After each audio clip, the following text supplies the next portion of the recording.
السلام عليكم. اليوم غادي نحكيو على طلب تمديد عطلة عيد الفطر للاستفادة منها في المغرب لسنة 2026 إن شاء الله. فرا الحكومة كترد بواحد الرد.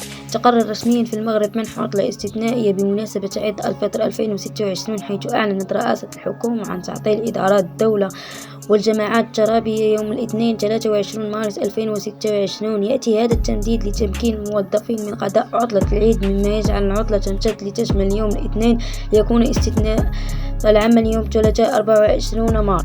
فالتفاصيل لتمديد عطلة عيد الفطر 2026 بالمغرب: عطلة استثنائية يوم الاثنين 23 مارس 2026. القطاعات المعنية لهذه العطلة: جميع إدارات الدولة والجماعات الترابية.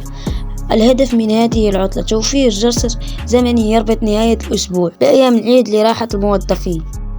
فإلا عجبكم هذا الفيديو ولا هذا الخبر المفرح، ما تنسوش تخلوا واحد لايك، اشتراك وتفعلوا الجرس باش يوصلكم أي خبر إن شاء الله. نتلاقاو في فيديو